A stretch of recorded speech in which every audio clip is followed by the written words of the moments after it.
আমরা এখন যেখানে আছি এখানকার যে গাইড আমাদের নিয়ে এসছে তাকে জিজ্ঞেস করাতে সে বলল এটা নাকি 10,500 ফিট উচ্চতায় আছি আমরা এখন। কিন্তু কি একটা অদ্ভুত ব্যাপার, আমি যখন এখানে উঠলাম, ওঠার পরে এখানে মাটির দিকে তাকিয়ে দেখলাম এখানে এই ঝিনুকটা পেলাম, এবং এইখানে আর একটা ঝিনুক আছে মনে হয়।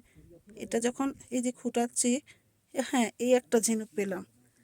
এ কি অদ্ভুত! এই যে আমি বলছিলাম, হয়তো আগের ভিডিওটা দেখেছেন কিনা জানি না, যে এই সমুদ্র মন্থন হয়েছিল একসময় রেক্টার স্কেলের যে ধাক্কার ফলে যে হিমালয় পর্বতের উৎপত্তি হয়েছিল, তার যে প্রমাণ সেটা হচ্ছে এই, তখন সমুদ্রের মধ্যে এই ঝিনুকগুলো ছিল। সেই জলের তলার থেকে যে এই পর্বতের সৃষ্টি হয়েছে তার চাক্ষুষ প্রমাণ পেলাম এটা। এখানে আমি ঝিনুকের মানে সেল একটা একটা ঝিনুকের টুকরো আমি এখানে প্রায় এরকম বিক্ষিপ্ত আরও কয়েকটা ঝিনুক হয়তো এর মধ্যে আছে, খুঁজলে পাওয়া যাবে। শামুক, ঝিনুক, মানে যুগ যুগ ধরে এটা আর কি মাটির তলায় চাপা পড়ে গেছিল। কি অদ্ভুত জিনিস! আজ সেটা, যেটা জলের তলায় ছিল এক সময়, আজ সেটা পর্বতে পরিণত হয়েছে এবং সেটা বরফ আবৃত হয়ে গেছে। সেটাকে আমরা এখন দেবভূমি বলছি, যেখানে ভগবানের বাস, ভগবান এখানে থাকেন। আমরা তো খুবই সাধারণ, খুবই নগণ্য, সেই কোন জলের মানে কাছাকাছি সমতলে বাস করি। যত উপরে উঠছি তত যেন আরও মনে হচ্ছে আরও উপরে উঠতে হবে, আরও উপরে উঠতে হবে। তাহলে এক সময় যেটা জলের তলায় ছিল আজ সেটা মাথার উপরে। কি পরিবর্তন! ভগবানের লীলা ছাড়া এটা সম্ভব নয়। এটা আমরা যারা বলি, আমি আমি নিজেকে মনে করতাম আমি নিজে নাস্তিক, আমার এরকম ধর্ম টর্ম হয় না, আমি অত উপোস করতে পারি না, অত পুজো আর্চা করতে পারি না, কিন্তু সত্যি একটা শক্তি আছে, এখানে না আসলে বোঝা যেত না। আমি যেন অনুভব করছি এক একটা পাহাড়কে যখন দেখছি তখন এক এক রকম রূপ দেখছি। নন্দাদেবী পাহাড় ওই যে সামনে, ওই সামনে ওই যে গোল মেঘে ঢাকা, ওটা নন্দাদেবী পাহাড়। আর ওই নন্দাদেবী পাহাড়টাও হয়তো জলের তলা থেকে একদিন উৎপন্ন হয়েছিল।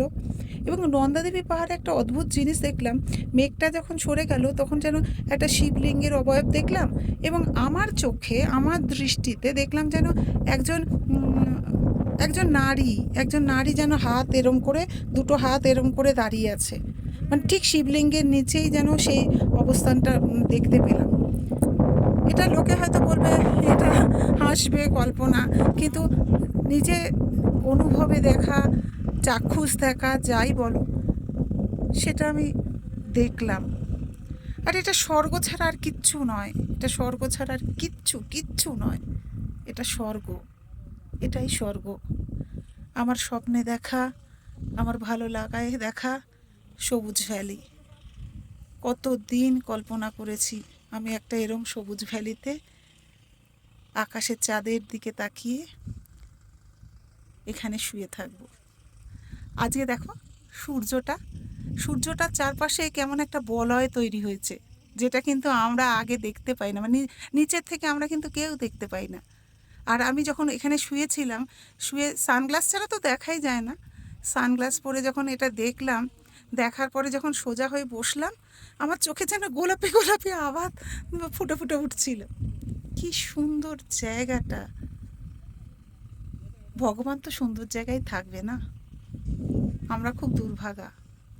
না, দুর্ভাগা কি, হয়তো ভাগ্যবান, এখানে আসতে পারলাম, ভগবান আমাদের আনলেন। ভগবান আছেন, তার জন্য আড়ম্বর করে পুজো করার দরকার নেই, অন্তরে তাকে রাখো, অন্তর থেকে তাকে ডাকো, তাহলে তিনি তোমার কাছে নিয়ে আসবে, তার কাছে তোমাকে নিয়ে আসবে। ভিতর থেকে ডাকতে হবে, তার জন্য লোক দেখানো আড়ম্বরের কোনো প্রয়োজন নেই।